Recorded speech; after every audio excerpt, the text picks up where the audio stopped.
এই মুহূর্তে গুরুত্বপূর্ণ খবর, যে খবরের দিকে আমরা সকাল থেকে নজর রেখেছিলাম। সুপ্রিম কোর্টে এসএসসি শুনানি পিছিয়ে গেল। 26,000 চাকরি বাতিল মামলা। এই মামলাটির শুনানি একদিনের জন্য পিছিয়ে দিল শীর্ষ আদালত। কাল মঙ্গলবার একটি আগাম জামিনের মামলা রয়েছে সুপ্রিম কোর্টে। সেই মামলাটি 10 থেকে 15 মিনিট শুনানি হবে এবং তারপরই এই এসএসসির 26,000 চাকরি বাতিল মামলা শুনানি হবে, জানিয়ে দিলেন প্রধান বিচারপতি DY চন্দ্রচূড়।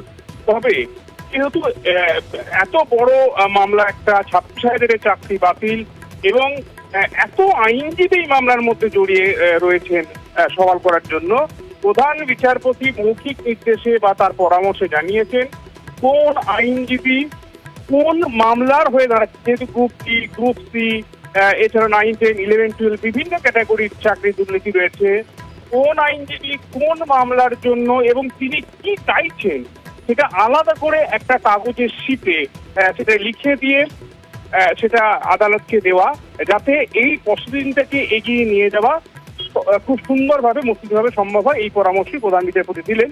এবং কালকে এই মামলা মনে করা হচ্ছে কাল সকাল 11টাতেই হয়তো এই মামলা শুনানি শুরু হয়ে যাবে। এই মামলাটার সম্ভবত লেন্দি হিয়ারিং হবে, অর্থাৎ দীর্ঘক্ষণের জন্য শুনানি হবে, যেটা হয়তো দুপুর 2:10 পরের যে সময়কাল 2 ঘন্টা বা 2.5 ঘন্টা, এই সময়কালের মধ্যে নির্দিষ্ট নাও হতে পারত। তাই হয়তো একটা আশঙ্কা থেকে এই মামলাটা কালকে শুরুতেই রাখলো সুপ্রিম কোর্ট এবং সকাল 11টা নাগাদই এই মামলার কাল শুনানি। সুপ্রিম কোর্টের প্রধান বিচারপতি DY চন্দ্রচূড়, বিচারপতি JB পার্দিওয়ালা এবং বিচারপতি মনোজ মিশ্রা বেঞ্চে।